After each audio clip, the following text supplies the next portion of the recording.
Today would have been the 19th birthday of Trayvon Martin, had he not been shot and killed just weeks after his 17th birthday. Martin's mother, Sabrina Fulton, tweeted this photo celebrating and mourning her son. His father, Tracy Martin, gave an interview with Vibe magazine about life after his son's death.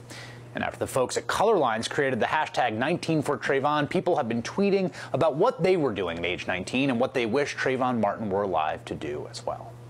Trayvon Martin's would-be birthday comes just as the murder trial of Michael Dunn gets underway in Florida. Dunn allegedly opened fire into an SUV in a convenience store parking lot following a dispute over loud music coming from the car, killing 17-year-old Jordan Davis. Dunn has said he acted in self-defense. What's so painful about the Trayvon Martin case and the reason why the Michael Dunn trial is getting so much attention is not just because of the tragic loss of these two individual teenagers, but because of the nagging suspicion that if the roles had been reversed, justice might look very different. Because we as a society simply do not trust that the motto inscribed at the threshold of the Supreme Court, equal justice under law, is anything more than a sick, twisted joke. We just accept and understand that if you're a Wall Street banker, you'll get treated one way, and if you're a black kid in Florida, you'll get treated another. Well, Noam Scheiber just wrote a piece for the New Republic arguing that no, we should not accept that this is the way the system works. He has a radical and provocative solution for how to change it, and he joins me now. He's senior editor at the New Republic. All right, Noam.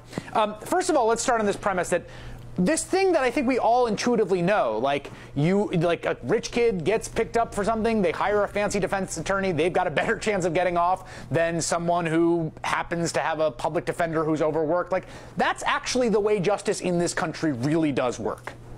Yeah, that's the question. Excuse me. If you look at the case that I write about in the piece, a teenager named Ethan Couch down in Texas who took his father's pickup truck, killed 4 people while driving drunk, and hired 2 very fancy defense attorneys, and they hired an expert witness who came up with this famous or notorious affluenza defense, and he basically did no time. He got sentenced to 10 years probation. I read about another case about 10 years earlier in Texas, similar situation. Working class kid stole a pickup truck, was drunk, killed somebody else. Similar circumstances, same judge sentenced him to 20 years. And that's a particular high definition of something that is structural throughout the system. I mean, let me just show this number. Average numbers of clients served by private attorneys, 429. By legal aid attorneys, 6,415. All right. So we know that this system it looks a lot like how much justice you can buy. So what is the solution? Well, the solution is twofold. I mean, one is you've got to massively subsidize legal services for people who are poor, and not just poor. I mean, this is a problem for working class people, for middle class people. So we've, if we think that, that justice should not be determined by the amount of money that you have to pay for it, we've got to help people pay for it.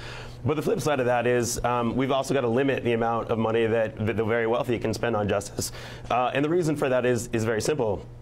It is not, unlike, say, education or healthcare, it is not enough to just have an adequate level, even if that adequate level is very high. The reason is if Bill Gates can spend millions of dollars more in his defense than I can, and then that is by definition not equal protection under the law, right? And if the ideal is equal protection, adequacy or a sufficient level of resources is not enough. We've all have to have the exact same resources. Let's just say, let's put this in the political context. You're saying limiting the amount of money rich people can spend on legal representation, whether that's criminal representation, civil representation, like you get to spend X amount, you can't spend any more.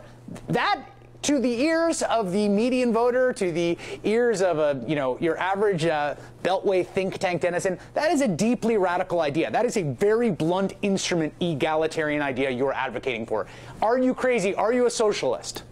No. In fact, as I said, in healthcare, in education, I think that the government should provide a very high minimum level of services. But if Bill Gates wants to spend millions of dollars more on his healthcare or millions of dollars more on education for his kids, that's fine with me. It doesn't make me less healthy. It doesn't make my kids less educated. But if he can spend millions of dollars more on legal services than I can, say we're both indicted for a crime, he can effectively buy more justice. Right. And that diminishes my status this. It diminishes my equal protection or rights. even to sharpen this, right? I mean, let's talk about this.